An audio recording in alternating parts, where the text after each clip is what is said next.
नमस्कार, शाम के 5 बज चुके हैं। मैं हूं आपके साथ आसिफ रशीद। गुलिस्तान न्यूज और जेके 24/7 न्यूज पर सबसे बड़ी बहस ललकार का समय हो गया है। ललकार में जहां पर कोशिश हमारी ये रहती है कि देश विदेश में बड़े मुद्दों पर आमतौर पर चर्चा हो, मेहमानों की राय आप तक पहुंचे, पॉलिटिकल ओपिनियन या एक्सपर्ट ओपिनियन आप तक पहुंचे, और कुछ ऐसे मुद्दे जो दिल्ली से लेकर अलग अलग राज्यों और केंद्र शासित प्रदेशों में सबसे ज्यादा चर्चित हों, सबसे ज्यादा जिन पर सियासी तौर पर तकरार हो, बहस चल रही हो, चर्चा में ऐसे लोगों को शामिल किया जाए जो लगातार ऐसी परिस्थितियों पर नजर रखते हैं जो देश के अंदर हम हर बदलते 24 घंटों में देखते हैं। लेकिन भारत के अंदर आज सबसे बड़ा मुद्दा है और जिस पर आज हम विशेष रूप से चर्चा करेंगे वो है संविधान के 75 वर्ष पूरे होने पर देश की सबसे बड़ी पंचायत यानी लोकसभा, और उसके बाद राज्यसभा में भी सोमवार और मंगल का दिन चुना गया है जब सबसे बड़ी बहस होगी। ये बहस दोनों तरफ से बात अपने अपने हिसाब से रखी जाएगी और आप देखेंगे कि सियासी तकरार जो सत्ता पक्ष में और विपक्ष में है वो आपको इन सब के बीच में भी आप बहस में नजर आएगा। आज पहला दिन था, बहस चल रही है और ये पहला दिन था डिबेट का जहां कॉन्स्टिट्यूशन ऑफ इंडिया या फिर संविधान के 75 वर्ष पूरे होने पर एक तरफ जहां सरकार ने अपनी बात रखी, कल पीएम का जवाब आएगा, लेकिन आज कुछ ऐसे सवाल उठाए गए जो विभिन्न पार्टियों की तरफ से या जो घटक दल कांग्रेस की तरफ से हैं या फिर दूसरी तरफ सरकार के साथ या एनडीए में शामिल जितने ग्रुप्स हैं अपने अपने हिसाब से बात रख रहे हैं। लेकिन आज जब 75 वर्ष पूरे होने पर ये सेलिब्रेशंस हो रही हैं या आज सबसे बड़ी बहस पंचायत के अंदर या देश की सबसे बड़ी पंचायत या पार्लियामेंट के अंदर हो रही हैं, लोकसभा के अंदर राज्यसभा के अंदर बहस होगी, तो तब एक दूसरे की गलतियां, एक दूसरे की कमियां, एक दूसरे का समय कार्यकाल या जो सरकार पहले थी और आज है इसका कंपैरिजन करके एक दूसरे पर सवाल उठाए जा रहे हैं, प्रश्न पूछे जा रहे हैं। इस पर चर्चा करेंगे, खास मेहमान हमारे साथ ज्वाइन करेंगे, कुछ पॉलिटिकल रिएक्शंस आप तक पहुंचेंगे क्योंकि न केवल आज 2024 में बल्कि हम 2025 में अब कदम रखने जा रहे हैं। 1950 से अब तक जो गलतियां हुई वो एक एक करके गिनवाई गई और आप देखेंगे ये सियासी तकरार वाला शब्द हम क्यों यूज कर रहे हैं। कल भी इसी पर प्रधानमंत्री हो सकता है कि इस लाइन को टच करते हुए कांग्रेस को टारगेट करें। आज भी कांग्रेस निशाने पर रही, सबसे ज्यादा इस पर सवाल पूछे गए। 13 और 14 दिसंबर का यानी आज और कल का जो दिन है लोकसभा में चर्चा, जो दिन चुना गया था शेड्यूल के मुताबिक आज पहला दिन गुजरा। रक्षा मंत्री राजनाथ सिंह ने ओपनिंग की, चर्चा की शुरुआत हुई सरकार की तरफ से। संविधान पर बहस का आगाज आज रक्षा मंत्री ने किया।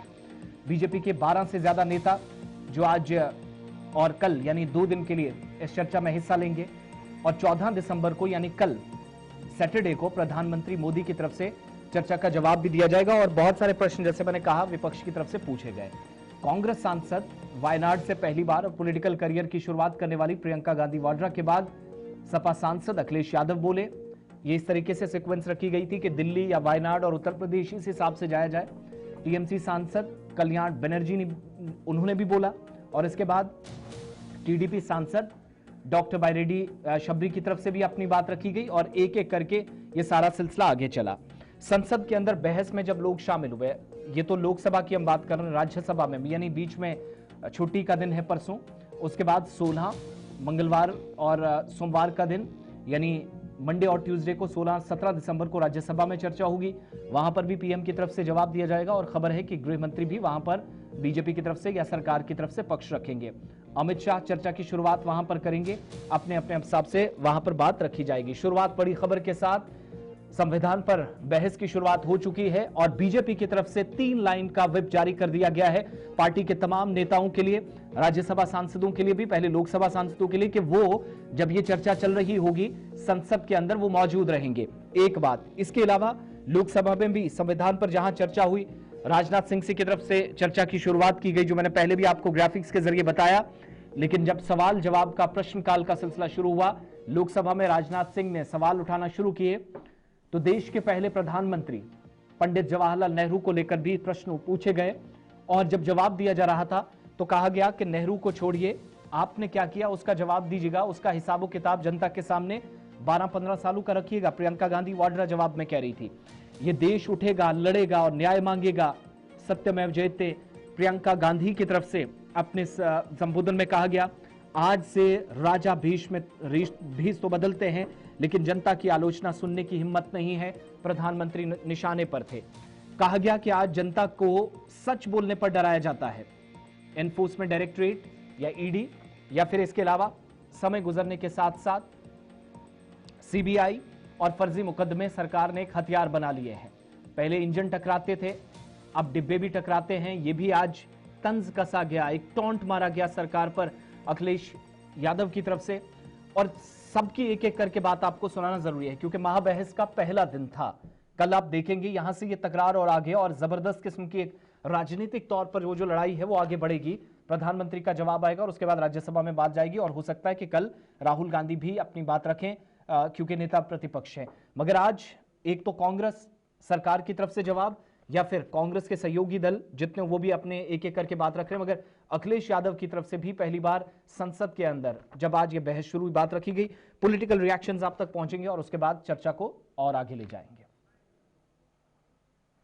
लेकिन भारतीय संविधान तमाम ऑनस्लॉट्स और चैलेंजेस के बावजूद बिना अपनी मूल भावना को खोए दुनिया के सबसे बड़े लोकतंत्र को बनाए रखने में महत्वपूर्ण भूमिका निरंतर निभा रहा है।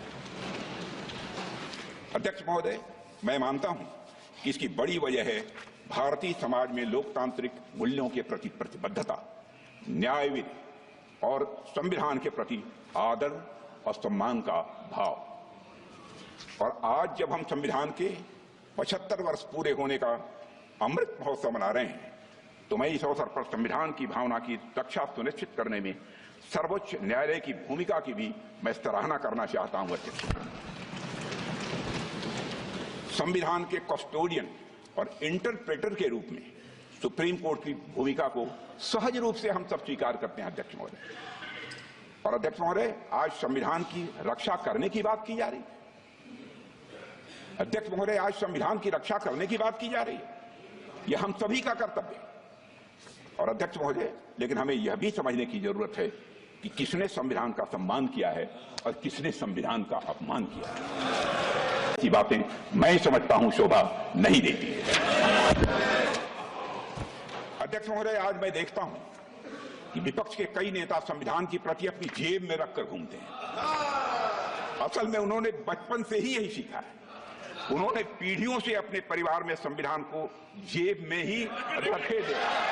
के साथ साथ ये भी समझा है कि हमारा संविधान एक सुरक्षा कवच है, एक ऐसा सुरक्षा कवच है जो देशवासियों को सुरक्षित रखता है, न्याय का कवच है, एकता का कवच है और अभिव्यक्ति की आजादी का कवच है। दुख की बात यह है कि मेरे सत्ता पक्ष के साथी जो बहुत बड़ी बड़ी बातें करते हैं, इन्होंने इन 10 सालों में ये सुरक्षा कवच, सत्ता पक्ष के मेरे साथियों ने ये सुरक्षा कवच तोड़ने का पूरा प्रयास किया है। संविधान में सामाजिक, आर्थिक और राजनीतिक न्याय का वादा है। ये वादा एक सुरक्षा कवच है जिसको तोड़ने का काम शुरू हो चुका है। लैटरल एंट्री और निजीकरण के जरिए ये सरकार आरक्षण को कमजोर करने का काम कर रही है। कि समता और संपन्नता हो, लेकिन देश में अध्यक्ष महोदय 2014 के बाद विषमता जिस तेजी के साथ बढ़ी है उसकी कल्पना भी नहीं की जा सकती है। 140 करोड़ में से 82 करोड़ सरकारी अन्न पर जिंदा हैं। अध्यक्ष महोदय, जो देश को ये कहते हो कि हम दुनिया की सबसे तेज रफ्तार पे चलने वाली अर्थव्यवस्था बनने जा रहे हैं, 3 पर पहुंच गए और ऊपर जाएंगे। मैं सरकार से कहना चाहता हूं कि जब 82 करोड़ सरकारी अन्न पर जिंदा हैं और दूसरी तरफ देश की संपूर्ण संपत्ति के 2/3 हिस्से पर कुछ परिवारों का कब्जा है, अन्याय के खिलाफ विचार व्यक्त करने पर जेल, अभिव्यक्ति की स्वतंत्रता का अर्थ है देशद्रोह। अगर भाजपा के मत के नहीं हैं, दूसरे धर्म के हैं तो प्रताड़ना के हकदार हैं। और अब तो उपासना करने पर भी दिक्कत है, क्योंकि हर मस्जिद के नीचे मंदिर खोजने वाले तत्व इस देश को शांति से रखना ही नहीं चाहते हैं। लोकतंत्र खतरे में है, जवाब दिया जा रहा था। सवाल पूछा जा रहा था कि जिस हिसाब से एक ही पार्टी या एक ही संगठन अब तक आज़ादी के बाद से क्रेडिट लेने की कोशिश कर रहा है, वो भी सही नहीं है। चर्चा को जरा और आगे ले जाएंगे। 4 खास मेहमान मेरे साथ इस समय ज्वाइन कर चुके हैं। खेमचंद शर्मा भारतीय जनता पार्टी से मेरे साथ हैं, बहुत बहुत शुक्रिया, बहुत बहुत स्वागत आपका, थैंक यू सो मच समय देने के लिए। आशीष मिश्रा जी कांग्रेस से हमारे साथ ज्वाइन किए हुए हैं, थैंक यू सो मच और बहुत बहुत स्वागत आपका भी। अतुल सक्सेना हमारे साथ समाजवादी पार्टी से रहेंगे, अतुल जी बहुत बहुत स्वागत और धन्यवाद समय देने के लिए। और दिनेश सिंह जी हमारे साथ रहेंगे, राजनीतिक विश्लेषक के तौर पर लगातार हम आपको बता ही रहे हैं कि जब भी हमने राजनीति ऊपर गई हो या नीचे या भी उतार चढ़ाव देखे राजनीतिक तौर पर, तो चर्चा में हमारे साथ शामिल रहे हैं, सिचुएशन पर लगातार इनकी नजर है। शुरुआत में दिनेश जी आप ही से करूंगा, ये जो क्रेडिट और डिस्क्रेडिट वाली लड़ाई आज संविधान के पर चर्चा के दरमियान हो रही थी, ये किस हद तक सही और क्या वाकई में दोनों तरफ से नीयत साफ है कि वाकई में संविधान को लेकर सीरियस दोनों तरफ से हैं, सरकार भी और विपक्ष भी? इस पर चर्चा होनी चाहिए। जो हमें लग रहा था या देख रहे थे पिछले 8-10 दिनों में कि लड़ाई कहीं से शुरू होती थी, मुद्दा कोई होता था, बात आकर लास्ट पे वहीं पर आ जाती थी कि मैं भी नहीं मानूंगा, आप भी नहीं मानेंगे, ईगो हर्ट हो जाती थी। आज भी वैसा आहिस्ता आहिस्ता जब हम रिजल्ट्स को कंक्लूड करते हैं, रिजल्ट्स की तरफ जाते हैं, परिस्थितियां लगभग सेम नजर आती हैं। जी आप सभी को नमस्कार अक्षय जी। देखिए सबसे पहले अगर बातचीत करें तो आज का दिन एक तरह से काफी हद तक मतलब अच्छा रहा कि एटलीस्ट दोनों सदन में कहीं ना कहीं चर्चा चल पाई। अब वो सार्थक या निरर्थक वो तो सबसे अच्छी बात की है, लेकिन एटलीस्ट है कि जब बात चलती है तो बात की बातों उसमें से बातें निकलती हैं। तो आज भी अगर चर्चा नहीं चलती तो 15 दिन जो है मतलब एक तरह से कार्रवाई के पूरे वेस्ट होते और जनता की गाड़ी कमाई के करोड़ों रुपए जो है वो पानी में स्वाहा होता है। उसी चीज को लेकर के आज मैं तारीफ दोनों पक्ष जो है मतलब दोनों तरफ के पक्ष और प्रतिपक्ष दोनों जो है उन्होंने अच्छा कार्य किया। प्रियंका गांधी जी है उनको शुभकामनाएं देना चाहूंगा। उनका संसद में एक तरह से पहला एक तरह से उद्बोधन था और उन्होंने अपने तरीके से वायनाड की जनता को लेकर के, देश को लेकर के और उस प्रदेश को लेकर के और आगे अच्छा कार्य करे तो मेरी तरफ शुभकामनाएं। और उन्होंने अच्छा बोला अपनी तरफ से लेकर के, मतलब अपनी जो लेगेसी उसको लेकर के बोला, कांग्रेस के समय की बातें बताई। लेकिन देखिए चीजें देखनी पड़ेंगी, जैसे अगर देखना पड़ेगा तो सभी चीजों को पूरा देखना पड़ेगा। संविधान का मतलब होता है कि इक्वल डिस्ट्रीब्यूशन ऑफ रिसोर्सेज, मतलब जैसे जो जैसे लोग हैं तो उसमें जैसे कि सभी को देख करके भाई ठीक है उसमें हिंदू मुस्लिम सिख ईसाई सबके बराबर बीच में जो भी वंचित शोषित जो हैं उनके बीच में और मतलब बराबर तरीके से रिसोर्सेज हैं उनका इक्वल फेयर और फ्री जो है मतलब एक तरह से डिस्ट्रीब्यूशन हो, जिससे कि जो वंचित जो लोग हैं वो भी कम समय के एटलीस्ट कहीं ना कहीं आपका वंचित ना समझें और मतलब कि जो चूल्हा जो है सबका किस तरह की चलता है, ये सरकार का कार्रवाई का एक तरह हिस्सा होता है और सरकार की जिम्मेदारी सरकार का धर्म होता है। तो उसी को लेकर के चीजें आज कहीं ना कहीं चर्चा चली तो वो अच्छी बात है। आगे की बात देखिए जैसे कि with the people for the people by the people, तो संविधान की 3 जो चीजें हैं वो अहम है। तो उसमें चलाने वाली भी जनता है, चलने वाले मतलब जो उसमें जो आगे जो फायदा उसका जो होगा वो भी जनता को मिलेगा और जो मतलब कि उसके द्वारा जो स्क्रिप्टेड जो चीजें हैं वो भी सारी सारी उसमें आगे जैसे किस तरह के मैनिपुलेशन करने हैं क्या किस तरह के अमेंडमेंट करने हैं वो भी देखने की बात जो है वो जनता के लिए ही होनी चाहिए और जनता के फायदे के लिए और जनता के हित के लिए होनी चाहिए। वो पक्ष और प्रतिपक्ष देखिए दोनों को देखना पड़ेगा।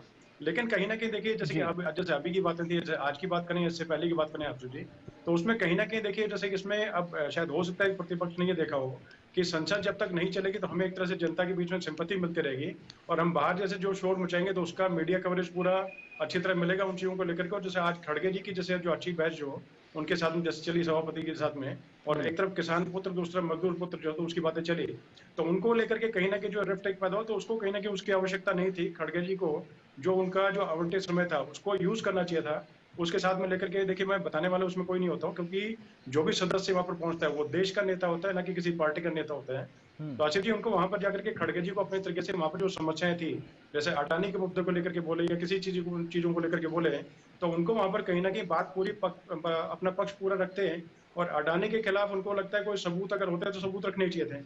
और मैं इस टाइम देखिए किसी तरह की आलोचना में नहीं पढ़ना चाहता लेकिन चीजों को देखिए पूरा देखना पड़ेगा। संविधान देखिए सभी के लिए बराबरी का हक जो है वो तय करने का एक हिस्सा है और जैसे अम्बेडकर जी ने पहले 1949 में और उसका जैसे कि एक तरह से मतलब पूरा गठन हुआ था 1950 में एक तरह से 26 जनवरी को हमने इसको और पूरी तरीके से लागू करने का या जैसे अपना काम कर लिया था उसका। उसके बाद से लेकर के बहुत सारी चीजें ऐसी घटनाएं हुई जैसे कि सिटीजन अमेंडमेंट एक्ट है तो उसमें कहीं ना कहीं जैसे बदलाव लेकर के उसका कार्य किया जिसका जैसे कि आसाम है तो आसाम का कट ऑफ जो है पूरे देश से अलग कर दिया जिसका नतीजा देखने को मिला कहीं ना कहीं नेगेटिव। दूसरा जैसे इनकी तरफ से कुछ भी ये बोला कि भाई देश के साधन संसाधन जो है उस पर सबसे पहला हिस्सा जो है एक किसी का है लेकिन उनको दिया कुछ नहीं गया। शाहबानों के जो है उसमें कहाँ पर संविधान की रक्षा की गई जैसे कि और बाकी जैसे कि मतलब मान के चलें कि जैसे कि राजीव जी जब प्रधानमंत्री थे उनकी माता जी के जब निधन हुआ था तो उस टाइम पे जब सिखों का नरसंहार जब हुआ तो उसको लेकर के काफी सारी चीजों जब पूछा गया तो उन्होंने बताया कि जब बड़ा कोई पेड़ गिरता है तो उस टाइम पे धमक उसकी होती है और मतलब सारी धरती उससे हिलती है। तो कहीं ना कहीं चीजें देख के मतलब सभी चीजों का समावेश करके कहने का मतलब ये है कि आगे देखिए 20 तारीख तक संसद चलनी है, हो सकता है एक दो दिन आगे बढ़ जाए, तो चीजें सकारात्मक रूप से चाहे मतलब कि गर्म हो चाहे नरम हो, लेकिन बहस जो है चलनी चाहिए और सकारात्मक देश के भले के लिए, प्रदेश के भले अप्रोच के लिए कंस्ट्रक्टिव और नजर आनी सबके साथ। चाहिए। ठीक है, मैं दोबारा आपके पास लौटूंगा। खेमचंद जी, बहुत अच्छी शुरुआत कुल मिलाकर जिसकी तरफ दिनेश जी भी इशारा कर रहे थे, और दिन में भी हमने देखा दोनों तरफ से बड़े अच्छे तरीके से, थोड़ा बहुत शोर शराबा उतना तो स्वाभाविक रूप से होना था, लेकिन क्यों भारतीय जनता पार्टी को लगता है, या सबसे बड़ी पार्टी खुद को कहलाने वाली, कि या तो इस शब्द को या संविधान को एक तरह से हाईजैक करने की जो कोशिश हुई, उसकी कोशिश या उसके प्रयास आज भी कांग्रेस की तरफ से या उसके तमाम सहयोगियों की तरफ से चल रही है? ये बात कहने की क्या वाकई में जरूरत समझी गई या जरूरत थी, या फिर वही जो हम कह रहे हैं कि बाहर अगर जो संसद की लड़ाई चल रही थी उन्हीं मुद्दों की वजह से अंदर भी कभी कभार चीजें प्रभावित हो जाती हैं, जो इस बार भी पहले 2 हफ्तों में हमने देखा संसद के अंदर?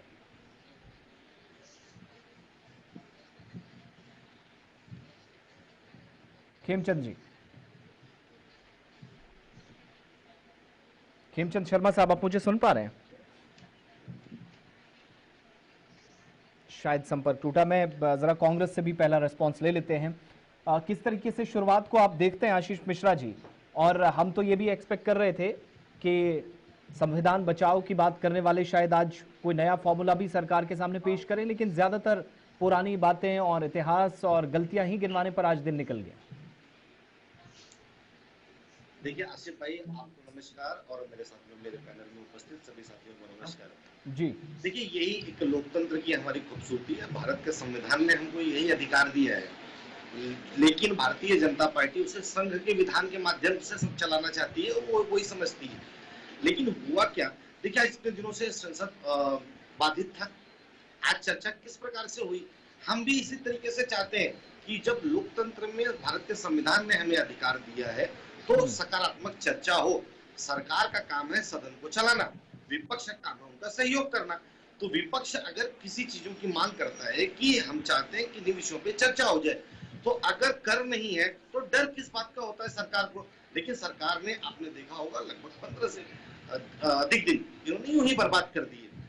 अब जो बचे हुए दिन है, आज संविधान दिवस मनाने की क्यों नौबत आई? आपको पता है, प्रियंका जी ने बहुत अच्छी तरीके से की चीजों को रखा। ये उनका डेब्यू आज भाषण, पहला स्पीच हुआ संविधान की बहस के ऊपर।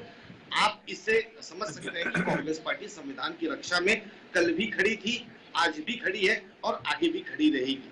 क्योंकि जब इन्हीं के प्रवक्ता नेता अरुण गोविल जी, ज्योति मिर्धा जी, निशिकांत दुबे जी भरी मंचों पे से और संसद के पटल पे खड़े होके 400 सीट हमें दे दो, हम संविधान को बदलना चाहते हैं, ये कहने वाले लोग थे। आखिरकार इनका क्या हुआ? इनको उसी संविधान की पुस्तक, लेकिन वो तो कह रहे हैं ना कि हम ही ने इनवाइट किया, अब तो आइए ना खुलकर बात करिए। 75 वर्षों में जो नहीं हुआ हम कर दिखा रहे हैं, वो बता रहे हैं आज। ठीक है ना, अभी बहुत अच्छे तरीके से विश्लेषण किया गया और आपके माध्यम से जो डिबेट चलाई गई उसके अंदर भी सुनने को मिला। आज देश के 82 करोड़ लोग जो 10 साल पहले 15 लाख के झांसे में आए थे, आज वो 5 किलो अनाज पर सरकार अपना पीठ थपथपा रही है। सुप्रीम कोर्ट भी फटकार लगाई दी है ना, इस विषय में पूछी दी है ना कि अगर आप इतने समृद्ध हो, देश आए दिन कर्ज में डूबता जा रहा है, 250 लाख करोड़ आप कर्जा पार कर चुके हो, उसके बावजूद आप कहते हो कि विश्व की सबसे बड़ी चीज है, हम बहुत बड़ी शक्ति है। ये आप किसके ऊपर मजाक कर रहे हो? और ये कर्ज जो आप निकाल रहे हो, इसकी भरपाई किस तरह किया जाएगा? आप सिर्फ सत्ता की हवस मिटाने के लिए, सत्ता की लालच में देश की जनता की योग्यता पर धारदार हथियार चलाने का प्रयास कर रहे हैं। आज हमने अपनी बातों को कहा, यही वो लोग थे, यही वो संघी लोग थे जो एक समय था, देश की आजादी का समय, जब हमें एक दूसरे के साथ एकजुट होना था, उस समय ये लोग अंग्रेजों की मुखबिरी करने का काम करते थे। हमने तभी भी देशभक्ति की भावना मन में रखी और संघर्ष हमने किया। हमने गोरों को भगाया, देश को आजाद कराया। और आज संविधान की रक्षा सुरक्षा की जब बात आती है, कांग्रेस पार्टी अपने सक्षमता के अनुसार हर जगह पे न्याय की लड़ाई लड़ने का काम करेगी। जिस प्रकार से आपने देखा होगा, भारतीय जनता पार्टी उन्नाव के कुलदीप सेंगर का, राम रहीम का, आसाराम का और प्रज्वल रेवन्ना का हाथ ऊंचा करके वोटों की भीख मांगकर ये कहते हैं कि हम नारियों को न्याय देने का काम करते हैं। और इनके ही सरकार का खेल है जब ये कहते हैं कि हमारी सरकार बहुत बलशाली सरकार है, रात के 2:30 बजे बिना परमिशन के बेटी को जिंदा जला दिया जाता है।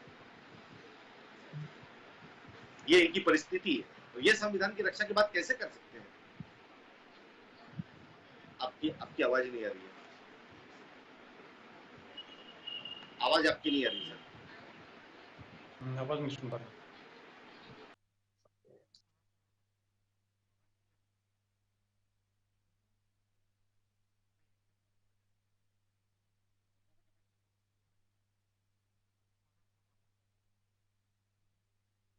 को दोहराया जाए और साथ साथ कांग्रेस ने भी कुछ सवाल पूछे जो आप सुन रहे थे, जवाब दीजिएगा जरा।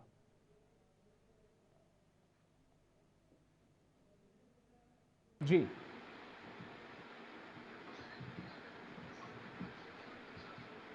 आवाज नहीं पड़ रही। खेमचंद जी की आवाज नहीं पहुंच रही है, कुछ टेक्निकल इशू हुआ, जरा कनेक्ट करने की कोशिश कीजिएगा। तब तक मैं समाजवादी पार्टी का भी एक सवाल ले लूं और उसके बाद इकट्ठे इनसे जवाब लेंगे। खेमचंद जी, आप सुन पा रहे हैं? आपका ऑडियो नहीं मुझ तक पहुंच रहा है। अतुल जी, आज बड़ा अच्छा लगा, जबरदस्त भाषण दिया गया, जिस चीज की तरफ दिनेश जी भी इशारा कर रहे थे। शुरुआत बहुत अच्छी हुई है, आगाज अच्छा हो तो अंजाम भी अच्छा होना चाहिए। बीच में कुछ तकरार और इस तरह की बयानबाजी, कुछ बयानों से, कुछ बातों से ऐसा लग रहा था कि वो जो बाहर राजनीतिक तौर पर लड़ाई है वो शायद संसद के अंदर भी नजर आ रही है, और जो इम्पोर्टेंट डिस्कशन है उसमें अगर कोई गलती हुई तो उससे सीखने की शायद ज़रूरत है, वहाँ से आगे बढ़ने की आज के समय में कोशिश की जानी चाहिए थी बड़े दलों की तरफ से। लेकिन आपको या आपकी पार्टी को भी कहा गया कि जो स्पीकर के पीछे भी दीवार है उसमें भी दरार है, या फिर दो बड़ी कम्युनिटीज़ देश के अंदर उनमें भी एक दीवार खड़ी कर दी गई, उसमें भी दरार है, या फिर मंदिर मस्जिद हिंदू मुसलमान के नाम पर एक नया रंग देने की कोशिश उस बहस को हुई, खास तौर से आपके नेता की तरफ से? आसिफ भाई, सबसे पहले तो मैं आज पार्लियामेंट पे जो 13 दिसंबर 2001 में जो अटैक हुआ था उसमें जो हमारे वीर जवानों ने अपने प्राणों की आहुति दी थी, उनको मैं कोटि कोटि नमन करता हूँ, भावभीनी श्रद्धांजलि अर्पित करता हूँ। देखिए, आज संविधान का जो 75वां वर्ष के बारे में जो आपने कहा, राजनीतिक बहस के बारे में, देखिए ये लोकतंत्र की खूबसूरती है और संसद बनाई ही जाती है कि वहां पे विपक्ष जो है उसका काम जो है जनता के मुद्दे उठाने का करता है। परंतु ये भाजपा के जो लोग हैं ये पार्लियामेंट चलने ही नहीं देते हैं, क्योंकि कोई भी जवाब नहीं देना चाहते हैं। ये उल्टे सीधे कानून आपने देखा होगा पिछले विगत वर्षों में, जब ये बहुमत से थे तो किस तरीके से इन्होंने जो है कानून लाने का काम किया, चाहे वो किसान के 3 काले कानून की बात मैं करूं या अन्य किसी कानून की बात करूं। देखिए आसिफ भाई, होता क्या है, संविधान हमारा क्यों बना? संविधान बनाने का केवल एकमात्र कारण था कि हमारे देश के लोगों को सुरक्षा मिल सके, उन्हें न्याय मिल सके, उन्हें आर्थिक रूप से सबल बनाया जा सके। परंतु ये संविधान को ना मानने वाले लोग, संविधान का अपमान करने वाले लोग, ये भाजपा के लोग पिछले 10 वर्षों से आप देखिए, 2014 से लेकर 24 तक आज तक इन्होंने जो भी कार्य करे उससे जनता को फायदा नहीं मिला। संविधान बनाया गया हर नागरिक के विकास के लिए, हर नागरिक को न्याय देने के लिए, हर नागरिक को सुरक्षा देने के लिए।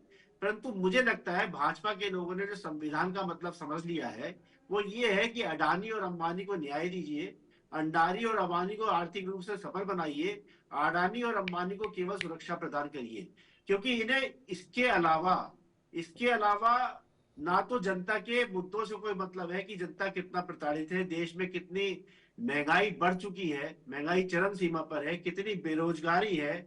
जो मोदी जी हमारे वादा करते थे 2-2 करोड़ रोजगार प्रति वर्ष देंगे, तो रोजगार तो इन्होंने दिए नहीं, परंतु आसिफ भाई इन्होंने रोजगार छीनने का जरूर काम करा।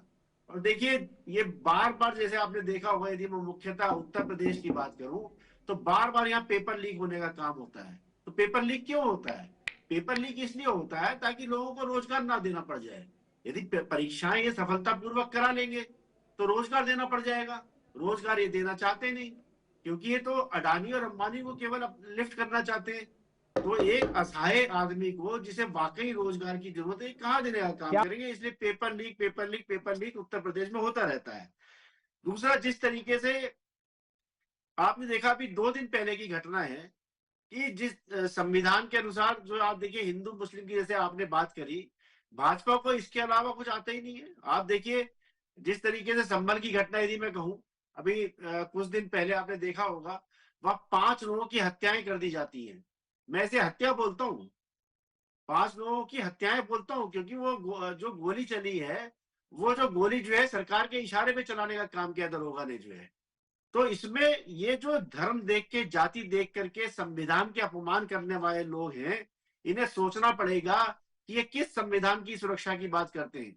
आज राजनाथ सिंह को मैं सुना कि वो संविधान का अमृत अतुल जी ये महोत्सव भी बना बता रहे हैं। दीजिएगा ना, अमृत महोत्सव संविधान तो आप न जाने किस किस का बनाते हैं। 8 तो अक्टूबर उस अमृत महोत्सव से लोगों को फायदा ठीक क्या है, होता है? ठीक है, अच्छी बात है, संविधान की कोई बात करे, बहुत अच्छी बात है, जिम्मेदार नागरिक होने के नाते कुछ और जिम्मेदारियां भी हैं, लेकिन ये चुनाव के बाद बड़ा कम हो गया, चुनाव तक ज्यादा दिखा, इसीलिए प्रश्न पूछा जा रहा है। अभी बीजेपी की तरफ से नेता मेरे साथ नहीं है, मैं उनसे जवाब जरूर लेता। वो ये कह रहे हैं कि तब तक ये तो किताब लेके घूमते रहे, उसके बाद से ही आज जरा चर्चा जब हो जाए तो पता चल जाएगा कि सच क्या है और झूठ क्या है। लेकिन 8 अक्टूबर के बाद थोड़ा सा जरा ढीलापन देखा गया है, इसीलिए सबसे ज्यादा प्रश्न आप पर उठाए जा रहे हैं।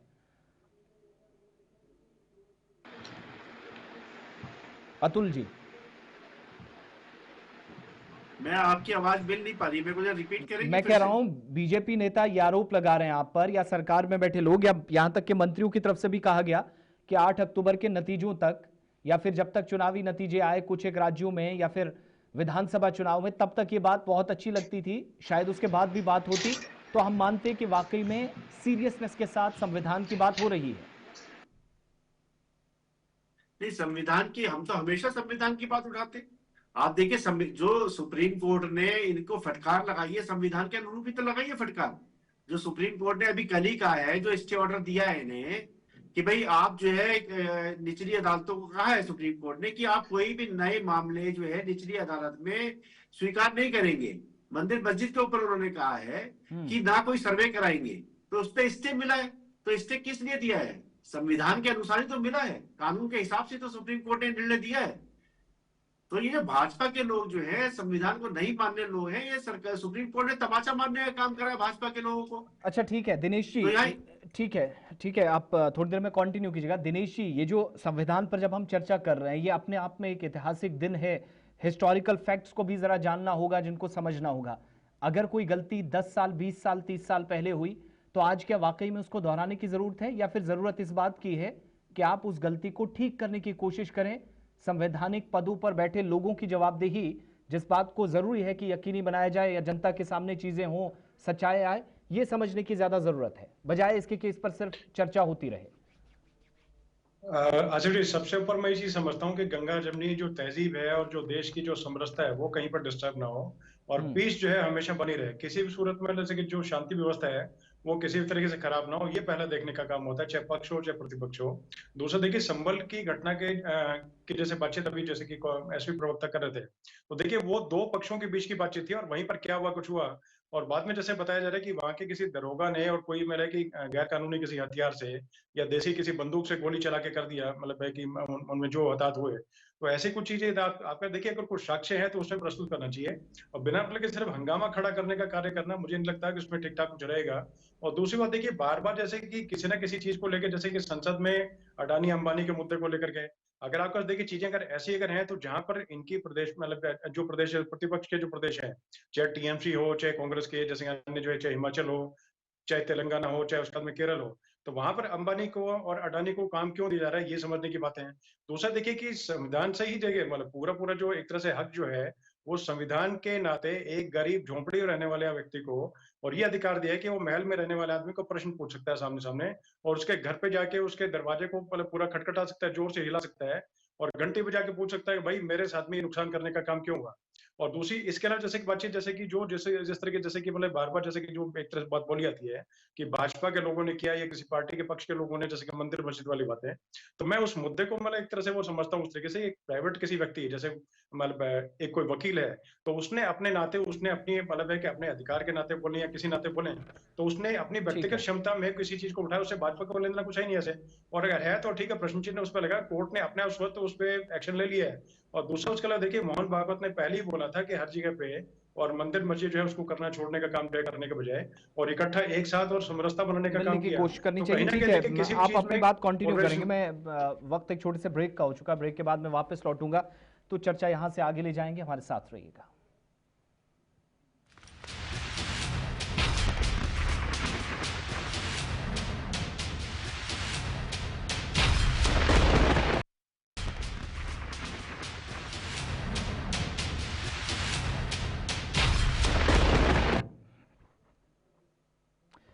ब्रेक के बाद बहुत बहुत स्वागत आप सबका। गुलिस्तान न्यूज और जेके 24/7 न्यूज आप देख रहे हैं। मैं हूं आपके साथ आसिफ रशीद। 13 दिसंबर बहुत ही ऐतिहासिक दिन, और आज देश की सबसे बड़ी पंचायत या लोकसभा के अंदर दो इंपॉर्टेंट दिन, आज और साथ साथ 14 दिसंबर का दिन, ये दो ऐसे दिन चुने गए जब कॉन्स्टिट्यूशन पर, भारत के संविधान पर, आइन पर डिस्कशन हो सके, डिबेट हो।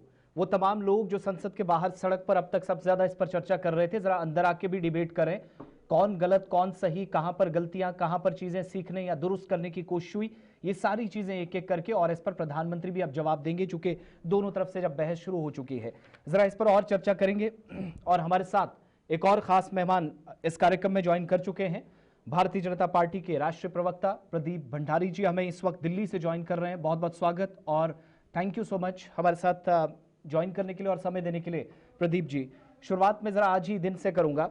13 और 14 दिसंबर दो ऐसे दिन चुने गए। हालांकि आज उन तमाम शहीदों को श्रद्धांजलि भी अर्पित की जा रही है जिन्होंने आज के दिन देश के लिए या कुर्बानियां दी हैं। लेकिन सबसे बड़ी और इम्पॉर्टेंट चीज़ ये कि 75 वर्षों के एक लंबे समय के बाद जब आज डिबेट का समय मिला है, तो जो प्रायोरिटीज़ थी सरकार की या होनी चाहिए, क्या वाकई में वो आज भी प्राथमिकता हैं, और उन्हीं चीज़ों को मद्देनजर रखते हुए, मौजूदा परिस्थितियों को देखते हुए चीज़ें और ऊपर आएँ, भारत और तेजी के साथ आगे बढ़े और संविधान के दायरे में रहकर चीजें हों, इस रूप से, इस प्रकार से चर्चा हो, एक कंस्ट्रक्टिव अप्रोच के साथ। सुबह से हम जो बातचीत या डिस्कशंस देख रहे थे, अगर मैं आपसे पूछूं इसका कंक्लूजन या रिजल्ट्स क्या निकलेंगे, तो वो क्या आपकी नजर में? देखिए, इसके रिजल्ट्स और कंक्लूजन्स ये निकलेंगे कि देश की जनता के सामने सही और गलत का फैसला करने का उनको निर्णय होगा कि सच में पिछले 75 सालों के अंदर संविधान के भक्षक कौन है और संविधान के रक्षक कौन है। हमारा ये पूर्ण रूप से विश्वास है कि अगर कोई भी इस देश के संविधान की जर्नी का शोध करेगा तो वो ये पाएगा कि इस देश के संविधान को तहस-नहस करने का कार्य अगर किसी ने करा है तो वो कांग्रेस पार्टी ने किया है। इस देश की अभिव्यक्ति की आजादी पर सबसे बड़ा प्रहार, अगर पहला प्रहार किसी ने किया था, तो देश के पहले प्रधानमंत्री जवाहरलाल नेहरू ने किया था, जब उन्होंने आर्टिकल फ्रीडम ऑफ एक्सप्रेशन के ऊपर रिस्ट्रिक्शन लाया था। अगर इस देश में इमरजेंसी कभी किसी ने लागू करी थी तो वो इंदिरा गांधी ने लागू करी थी, जो और किसी सरकार ने अभी तक लागू नहीं करी। अगर इस देश के अंदर ये पढ़ा जाएगा और ये देखा जाएगा कि इस देश के अंदर ओबीसी समाज का कॉन्स्टिट्यूशनल राइट, ओबीसी कमीशन कभी 50 सालों तक किसी ने लंबित किया था तो कांग्रेस पार्टी ने लंबित किया था। ये देश के जब संविधान की चर्चा होगी तो इस बात पे भी चर्चा होगी कि बाबा साहेब भीमराव अंबेडकर क्यों सबसे ज्यादा अपमानित कांग्रेस पार्टी ने किया था। इनफैक्ट जवाहरलाल नेहरू तो उनको संविधान सभा के ड्राफ्टिंग कमेटी के चेयरपर्सन भी नहीं चाहते थे। तो हमारा ये मानना है कि जब कॉन्स्टिट्यूशन की बात होती है तो ये जरूर देश की जनता के सामने होना चाहिए किसने कॉन्स्टिट्यूशन को डिस्ट्रक्ट किया और किसने कंस्ट्रक्ट किया, और यही इस 48 घंटे की बहस का निष्कर्ष है। देश की जनता समझदार है, वो अपने आप निर्णय कर सकती है। अच्छा, क्या इससे रास्ता निकल पाएगा कि दोनों तरफ से, आपकी तरफ से भी गलतियां गिनवाई जाएं और सरकार की गलतियां भी गिनवाई जाए? शायद रास्ता निकालने की जो कोशिश है या रिजल्ट्स हासिल करने की जो बात है, पॉजिटिव रिजल्ट्स की तरफ हम जाएंगे अगर दोनों तरफ से आरोप एक दूसरे पर लगाए जाते रहे? देखिए, हम हर कंस्ट्रक्टिव क्रिटिसिज्म को वेलकम करते हैं। डेमोक्रेसी का एसेंस होता है क्रिटिसिज्म करना, परंतु डेमोक्रेसी का ये हिस्सा, लोकतंत्र का ये एसेंस नहीं होता कि एक देश की विपक्ष जो है वो क्रिटिसिज्म के नाम पे देश विरोधी ताकतों के साथ में एक कल्यूजन करने का प्रयास करें। अगर वो हमसे सवाल पूछेंगे, किसी भी मुद्दे पे हमसे सवाल पूछ सकते हैं, पर ये देश को जानने का हक है कि सोनिया गांधी जी के जॉर्ज सोरोस के साथ में क्या रिश्ते हैं। एफडीएल एपी फाउंडेशन जो है, जिस एफडीएल एपी फाउंडेशन जो विश्वास रखती है इंडिपेंडेंट जम्मू एंड कश्मीर में, क्या वो एफडीएल एपी फाउंडेशन की को चेयर सोनिया गांधी नहीं है? तो मेरा मानना है कि क्रिटिसिज्म कंस्ट्रक्टिव वेलकम है, परंतु देश विरोधी विचार, भले कोई सत्ता पक्ष का व्यक्ति हो या विपक्ष का व्यक्ति हो, उनमें से किसी को भी ये देश विरोधी विचार रखने या उनको प्रोपोगेट करने का या उनको एज इंस्ट्रूमेंट यूज करने का, एज पॉलिटिकल टूल्स यूज करने का संविधान अधिकार नहीं देता है। संविधान की बात हो रही है, तो क्या आज के समय में वाकई में हम उस लाइन को टच कर रहे हैं कि अकाउंटेबिलिटी की जब बात होती है, सरकार में बैठा कोई व्यक्ति, कोई अफसर या फिर सरकार के मंत्री से लेकर संतरी तक हो, कोई भी व्यक्ति हो, कॉन्स्टिट्यूशन के दायरे में रहकर वो आज जवाब देता है या दे पाता है? इस बात को यकीनी बनाने में सरकार सफल हो पाई है इन 10-12 वर्षों में? बिल्कुल हो पाई है, तभी इस देश की जनता ने ऐतिहासिक रूप से 2014, 19 और 24 के अंदर एक पूर्ण बहुमत की एनडीए सरकार को मौका दिया है। पर आप देखिए, ऐसे बड़ी बात मैं ये कहना चाह रहा हूं कि अगर आप इस देश के संविधान की जर्नी को स्टडी करेंगे तो सबसे ज्यादा बार आर्टिकल 356 का उपयोग करके लॉ एंड ऑर्डर के नाम पे अपनी विरोधी राज्य सरकारों को गिराने का काम अगर किसी ने करा है तो कांग्रेस पार्टी ने किया है।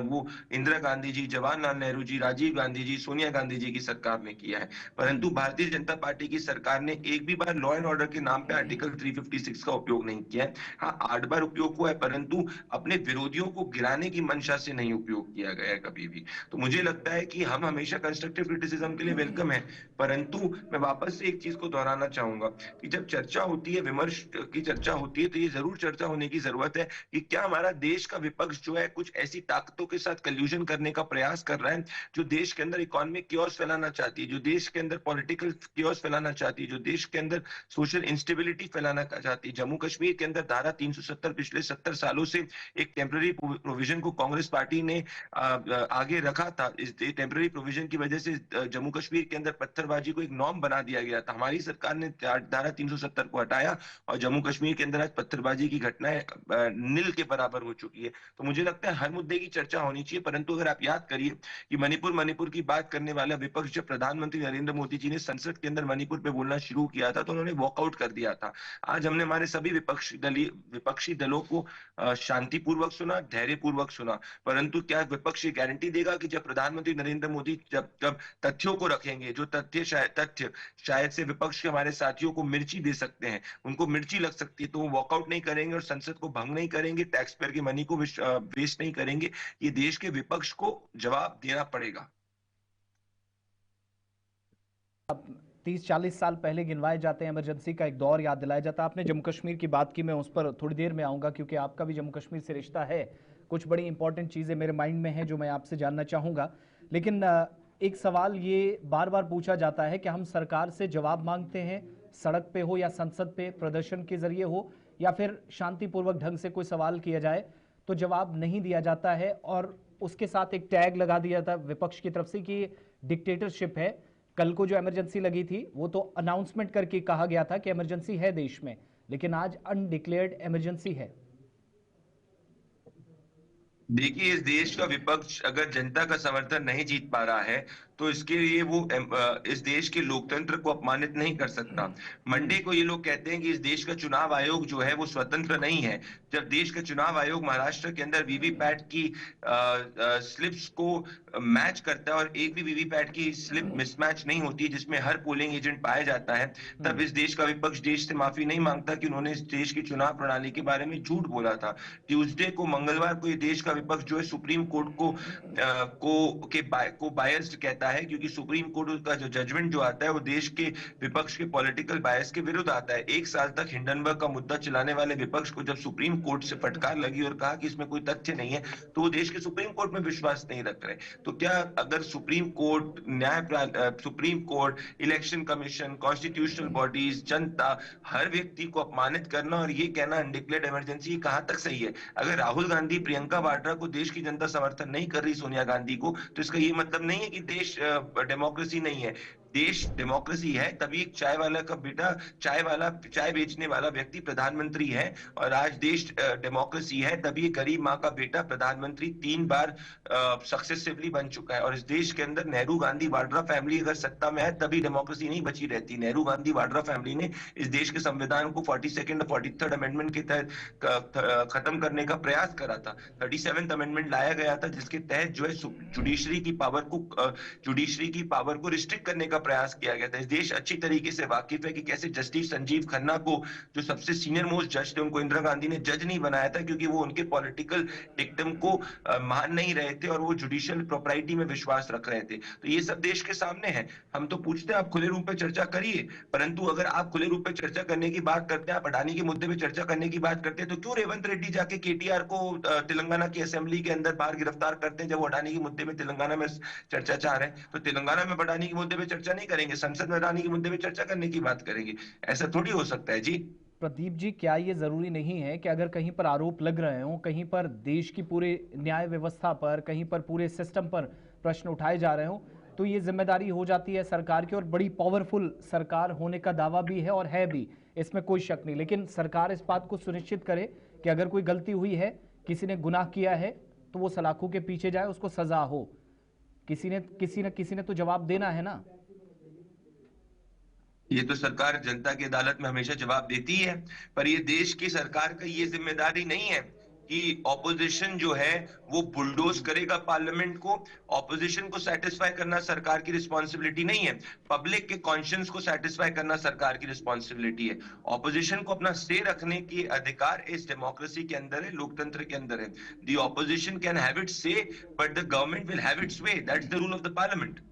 अच्छा, आपने जुडिशरी की तरफ आप गए हैं, तो जुडिशरी से जुड़ा मेरा एक और सवाल कि इन दिनों जो कुछ हम देख रहे हैं, अब 2025 की तरफ हम जा रहे हैं बहुत जल्द, ये 2024 ही नहीं, पिछले कुछ वर्षों में हमने देखा ये अलग अलग जगहों पर धार्मिक स्थलों का सर्वे करना, निचली अदालतों से फैसले आना, फिर जो आपके छोटे छोटे कंसर्न या आपसे जुड़े हुए जो संगठन हैं उनकी तरफ से अदालतों का रुख करना, इस पर आप खुद इंडिविजुअल कैपेसिटी में और पार्टी लेवल पर क्या सोचते हैं? क्या ये सही है सारा, जिस पर कल सुप्रीम कोर्ट की तरफ से एक इशारा भी एक ऑब्जर्वेशन में किया गया? मेरे हिसाब से सबजुडिस मामला और एक सबजुडिस मामले पे बोलने मेरे लिए सही नहीं रहेगा। इस देश के अंदर किसी को भी कोर्ट जाने का अधिकार है, सिविल कोर्ट और civil court, high court, supreme court जाने का, भले हिंदू, मुसलमान हो, क्रिश्चियन हो, ईसाई हो, सबको अधिकार है। इस देश को ये निर्णय करना चाहिए कि वक्फ जैसा कानून जो कांग्रेस पार्टी ने 2013 के अंदर अमेंडमेंट किया था अपनी तुष्टीकरण के वोट के लिए, जिसके तहत किसी की भी जमीन के ऊपर हत्या सकता है वक्फ बोर्ड, क्या वो देश के संविधान के हित में, क्या वो संवैधानिक है? बिल्कुल संवैधानिक नहीं है, तो उस पर भी चर्चा होनी चाहिए। हमारी राय स्पष्ट है, इस देश में किसी को भी कोर्ट जाने का अधिकार है और जो कोर्ट निर्णय करती है वो हम सबको स्वीकारना होता है। हम कोर्ट के प्रोसीडिंग्स के अंदर कांग्रेस पार्टी जैसे इंटरफेयर नहीं करते। अच्छा, आज भी जब इस बात को दोहराया गया, हालांकि अदालत में मामला है, ज्यादा बात इस पर नहीं की जा सकती, लेकिन लाइन वही टच की गई, चाहे वो अखिलेश यादव हो या फिर प्रियंका गांधी हो, कि माइनॉरिटीज को जिस हिसाब से सताया गया, फर्जी एनकाउंटर हुए, सबसे ज्यादा प्रभावित अगर कोई हुआ तो माइनॉरिटीज हुई, सर्वे से बात शुरू हुई थी, यहां तक पहुंच गई। ये आरोप जिस हिसाब से लगे हैं, और देश के उन राज्यों में जहां पर आपकी सरकारें हैं, आपके मुख्यमंत्री है, वहां ये गंभीर प्रश्न पूछे गए, और वो भी देश की सबसे बड़ी पंचायत के अंदर। आज अखिलेश यादव, प्रियंका वाड्रा मुसलमान विरोधी, माइनॉरिटी विरोधी नेता है जो मुसलमानों के वोट को तुष्टीकरण के रूप में इस्तेमाल करते हैं, परंतु मुसलमानों का भला नहीं करना चाहते। ये मुसलमान समाज के विचारकों को सोचना होगा कि पिछले 70 सालों में कांग्रेस पार्टी और समाजवादी पार्टी ने बिना तुष्टीकरण के क्या दिया उनको, क्या उनकी सामाजिक और आर्थिक स्थिति को इंप्रूव किया? नहीं किया। शाहबानों के वक्त में जब न्याय के लिए खड़ा होना पड़ा था तो ये सब फंडामेंटलिस्ट के साथ में खड़े हुए थे। हमारा अगर डेटा ये सजेस्ट करता है कि पिछले 10 सालों के अंदर अगर आप माइनॉरिटीज, इन पर्टिकुलर मुसलमानों की बात करें, तो उनकी आय में 27% की वृद्धि आई है। गवर्नमेंट जॉब्स के अंदर जितना कांग्रेस पार्टी के अंदर माइनॉरिटीज नहीं थी, उतना Bharatiya Janata party lead NDA के अंदर माइनॉरिटीज है। हम तुष्टीकरण में, अपीजमेंट में विश्वास नहीं रखते, हम सबका साथ सबका विकास में विश्वास रखते हैं। हाँ, कांग्रेस पार्टी धर्म देखने के आधार पर जाती है, तभी राहुल गांधी जो है वो संभल जाएंगे पर बहराइच नहीं जाएंगे। राहुल गांधी संभल जाएंगे पर आरजी कारपुर के रेप को एक डिस्ट्रैक्शन कहेंगे। तभी राहुल गांधी वायनाड के जहां सांसद थे, जहां प्रियंका वाड्रा सांसद है, उन्होंने 500 रेप की घटनाएं पिछले 5 साल में हुई पर अभी तक चू नहीं बोला, कुछ नहीं बोला। क्यों? क्योंकि वो पॉलिटिकल टूरिज्म करते हैं और फुल टाइम अपीसमेंट करते हैं। अच्छा, जब माइनॉरिटीज़ की बात चली है तो एक चीज़ और भी जो बड़ी इंपॉर्टेंट हो जाती है शायद आज के समय में बात करना, पसमानदा मुसलमान की बात प्रधानमंत्री करते हैं और आप भी सबका साथ सबका विकास की बात करते हैं, नारा बहुत पहले लगा। क्या कमियां नज़र आती हैं आपको पार्टी लेवल पर, संगठन के स्तर पर, कि शायद हर तरह से, चाहे वो प्रधानमंत्री हो, गृह मंत्री हो, तमाम मंत्रालय हों, कोशिशें हुई लेकिन माइनॉरिटीज़ को शायद कॉन्फिडेंस में न ले पाना, क्या वाकई में ऐसी कोई समस्या है? बाद में जाकर जब चुनाव के नतीजे आते हैं फिर कहा जाता है कि मुसलमानों का इतना वोट पड़ा, ये कांग्रेस को गया, ये सब चीज़ें बाद में ना गिनी जाएं। क्या बेहतर था कि सही तरीके से वो जो पसमानदा मुस्लिम की बात हुई थी उस पर सीरियसनेस के साथ बात की जाए, जिधर प्रधानमंत्री रेफर कर रहे थे पार्टी को या तमाम नेताओं को? नहीं, हम तो सीरियस ही हैं, पर ये मुस्लिम समाज को सोचना होगा कि क्या वो तुष्टीकरण के नाम पे हमेशा एक वोट बैंक के रूप में इस्तेमाल होता रहेगा विपक्ष द्वारा। हम कोई धर्म देख के, हिंदू मुसलमान सिख देख के नहीं स्कीमों को देते हैं, देख के वोट नहीं मांगते। हम तो वोट जो अपने काम के आधार पे मानते हैं। हम तो वोट जो है सबको कहते हैं एक है तो सेफ है, मतलब देश का हर भारतवासी अगर एक है तो सेफ है। परंतु अगर राहुल गांधी, प्रियंका वाड्रा मुसलमान समाज के विचारकों के साथ में मिलकर, सज्जाद नुमानी जैसे नेताओं के साथ मिलकर वोट जिहाद की बात करते हैं, मुसलमान रिजर्वेशन की बात करते हैं जो एंटी कॉन्स्टिट्यूशनल है, तो इस देश के मुसलमान को जवाब देना पड़ेगा। इस देश के मुसलमान को, इस विपक्ष को बोलना पड़ेगा इनफ इज इनफ। हमें भी सोशल और आर्थिक रूप से बढ़ना, हमें वोट बैंक के रूप में इस्तेमाल करना बंद करो। तो ये जवाबदेही जो है वो समाज के विचारकों की है कि वो कब तक अपने निजी हित के तहत में मुसलमान समाज का नुकसान करते रहेंगे। लगभग 13 मिलियन या इससे ज़्यादा, जब माइनॉरिटीज़ की बात हुई है तो मैं ज़रा बांग्लादेश की तरफ भी आपको ले चलता हूँ। सरकार ने हालांकि जवाब दिया, लगातार संसद में भी और ऑफिशियल स्टेटमेंट्स भी आते रहे।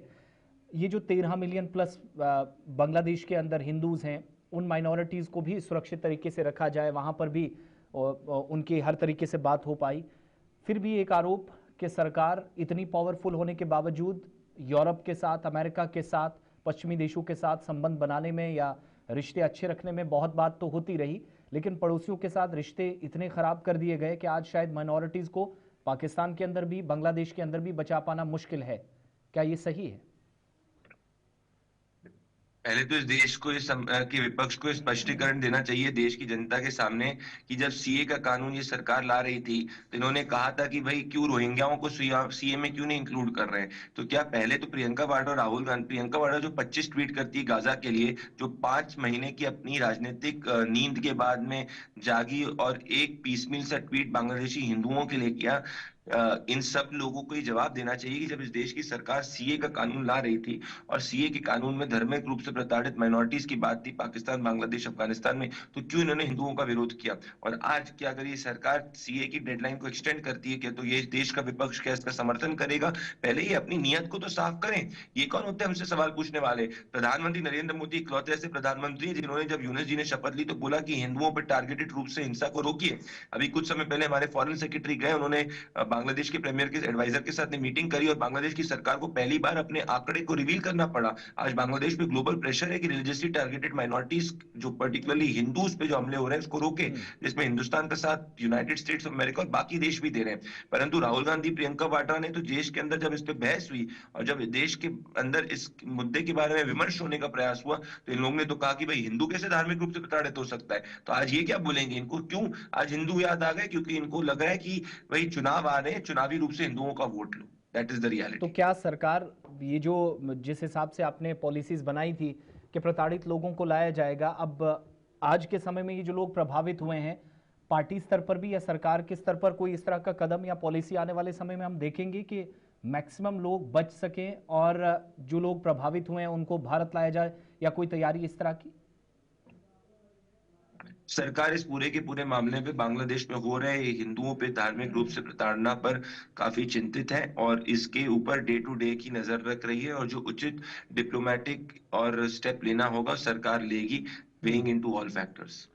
अच्छा, एक इम्पॉर्टेंट मुद्दा कल से जिस पर ज़्यादा चर्चा हो रही है, वैसे तो बहुत पहले से शुरुआत इसकी हुई लेकिन कल से, वो है वन नेशन वन इलेक्शन। क्या प्रदीप भंडारी साहब एक रिस्पॉन्सिबल सिटीजन होने के नाते और जो परिस्थितियां हैं जियोग्राफिकली जिस हिसाब का भारत है, या ये जो टोपोग्राफी जिस हिसाब के हमारे केंद्र शासित प्रदेशों या राज्यों की है, अलग अलग मौसम, क्लाइमेटिक कंडीशंस डिफरेंट नज़र आती हैं, हर जगह का माहौल बिल्कुल अलग, ये पॉसिबल है एक साथ तमाम राज्यों के अंदर, केंद्र शासित प्रदेशों के अंदर चुनाव हो सके और एक ही बार ये प्रक्रिया सफल तरीके से संपन्न?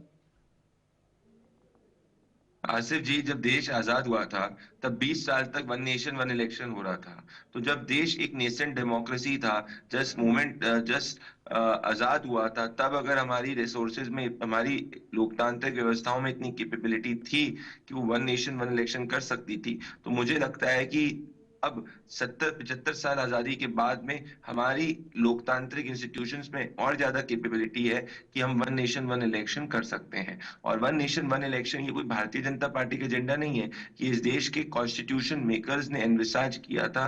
तभी जब भारत का संविधान बना था, तो ये उस वक्त जब बाबा साहेब भीमराव अम्बेडकर, जवाहरलाल नेहरू, सरदार पटेल, श्यामा प्रसाद मुखर्जी, तमाम फ्रीडम स्टॉलवर्ड्स थे, वो सब स्टॉलवर्ड्स ने निर्णय किया था कि हमारे देश में वन नेशन वन इलेक्शन होना चाहिए। ये हमारी कॉन्स्टिट्यूशन का एसेंस है।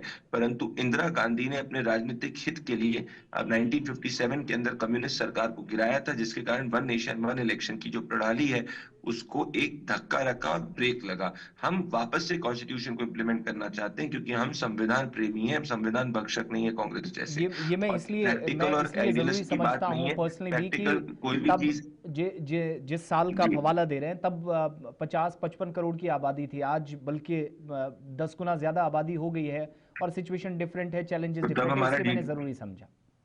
10 गुना ज्यादा हमारा जीडीपी भी हो चुका है, 10 गुना ज्यादा हमारी लोकतांत्रिक, हमारी चुनाव आयोग भी ज्यादा सक्षम हो चुकी है, 10 गुना ज्यादा हमारे पास फोर्सेस भी हो चुकी है, 10 गुना ज्यादा टेक्नोलॉजिकल एडवांसमेंट भी हो चुका है, 10 गुना ज्यादा हमारा लोकतंत्र मैच्योर भी हो चुका है।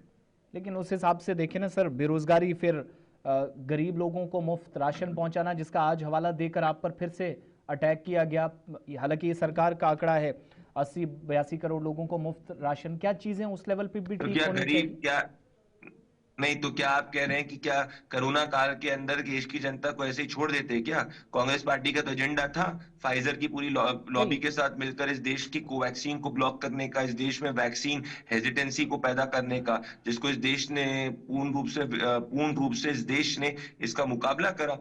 जॉर्ज सोरोस के रिमोट कंट्रोल पे चल रही राहुल गांधी, प्रियंका वाड्रा क्या बात करेंगे? नहीं, यहाँ सवाल राहुल गांधी, ये तो जवाब कांग्रेस देगी, मैं उनके बिहाफ पे नहीं बोल सकता, लेकिन मैं ये जानना चाह रहा हूँ क्योंकि हम भारतवासी, हम जानते हैं कि हर सेक्टर में इंप्रूवमेंट हुई, हर जगह चीजें बेहतर हुई। देश के या पूरी दुनिया के 5 बड़े देशों के लिस्ट में अगर हम आ रहे हैं, लेकिन उन सब के बावजूद भी वो जो फुटपाथ पर सोने वाला व्यक्ति था, उसकी अगर शायद जिंदगी हम बेहतर कर सकते, क्या इस पर और काम नहीं हो सकता था सर? नहीं, आइदर और की बात नहीं है ना सर। अगर उसकी जिंदगी तो पहले से बेहतर हुई, तभी जितनी आजादी के बाद से लेकर अभी तक घर नहीं बने उतने में बने, आजादी से लेकर अभी तक जितने टॉयलेट नहीं बने उतने 10 साल में बने, पर कैपिटा इनकम जितनी 10 साल में बढ़ी उससे 10 साल के पहले में ज्यादा बढ़ी। देश आज टॉप 5 अर्थव्यवस्था के अंदर पहुंच चुका है। कांग्रेस पार्टी 11वीं अर्थव्यवस्था पर छोड़कर गई थी। आज मिडिल क्लास पहले 2 लाख तक उसका टैक्स एग्जेम्पशन था, 7 लाख तक उसका टैक्स एग्जेम्पशन है। पहले उसको आयुष्मान के नाम पे बीमा नहीं मिलता था, आज उसको आयुष्मान के नाम पे बीमा मिल रहा है। तो देश, अगर आप घूमेंगे, बाहर ट्रैवल करेंगे, आप देखेंगे देश के अंदर लोग जो है वो आगे बढ़ रहे हैं और उनके जीवन शैली में बेहतर इंप्रूवमेंट आ रहा है, और देश की सरकार देश के करीब के साथ उसके सुख और दुख में खड़ी हुई है। ठीक है, मैं मैं नहीं कह रहा, ये वर्ल्ड बैंक से लेके IMF से लेके हर ग्लोबल बॉडी जो इस दुनिया के डिफरेंट रिपोर्ट्स इस पर है, बड़ा वास्ट टॉपिक है। मैं फाइनली जम्मू कश्मीर की, जी बिल्कुल, लास्ट में मैं जम्मू कश्मीर को लेकर पूछ रहा हूँ। जम्मू कश्मीर के अंदर चुनाव भी हो गए, लंबे समय के बाद चुनाव, सरकार भी बन चुकी है, लेकिन एक्सपेक्टेशंस लोगों की है कि अब सरकार कोशिश करे। प्रधानमंत्री ने श्रीनगर में वादा किया योगा दिवस पर, गृह मंत्री की तरफ से लगातार जो मंत्री आते रहे कि राज्य का दर्जा उनकी प्राथमिकता है और हालात सही होंगे तो सब कुछ ठीक कर दिया जाएगा। इससे बेहतर हालात नहीं हो सकते, लोग अच्छे तरीके से आज जिंदगी गुजार रहे हैं, पहले के मुकाबले सिक्योरिटी सिचुएशन इंप्रूव हुई है, पत्थरबाजी की घटनाएं जिसका बार बार आप हवाला देते हैं खत्म हुई, हड़तालें खत्म हुई, स्ट्राइक्स, हुर्रियत की कॉल्स, और ये सारा सिलसिला बंद हुआ, तो फिर शायद सही वक्त आ गया है। कितना और वक्त लग सकता है तकरीबन जम्मू कश्मीर के लोगों का इंतजार खत्म हो कि अब स्टेटहुड वाला वो वादा पूरा ही हो जाए? उमर अब्दुल्ला को भी विश्वास है, जो जम्मू कश्मीर के चीफ मिनिस्टर हैं, कि केंद्र की सरकार स्टेटहुड देगी। हम स्टेटहुड के प्रति कमिटेड हैं। आप इसको ड्यू प्रोसेस ऑफ टाइम में देखेंगे इम्प्लीमेंट होते हुए, जब भी जो स्टेक होल्डर्स हैं उस निष्कर्ष और निर्णय पे पहुंचेंगे, whether it is at the union level और the state level. Pradeep Bhandari ji, बहुत बहुत शुक्रिया, थैंक यू सो मच हमारे साथ ज्वाइन करने के लिए, समय देने के लिए। ज़ाती मसरूफियात के बावजूद भी आप हमारे साथ रहे। राष्ट्रीय प्रवक्ता भारतीय जनता पार्टी दिल्ली से हमें ज्वाइन किए थे और बातचीत का या चर्चा का सिलसिला जारी रहेगा। शाम का या सुबह के समय में या पूरे दिन लगातार हमारी कोशिश रही है कि संसद के अंदर या संसद के बाहर जो हंगामा या फिर संविधान को लेकर जो चर्चा हो रही है, इसको लेकर भी आपको अपडेट किया जाता है और इस पर जो पॉलिटिकल एक्सपर्ट्स हैं, पॉलिटिकल पंडित्स हैं या जो ओपिनियन डिफरेंट सेक्टर्स से आता है, वो भी साथ साथ आप तक पहुंचाया जाए। समय छोटे से ब्रेक का है।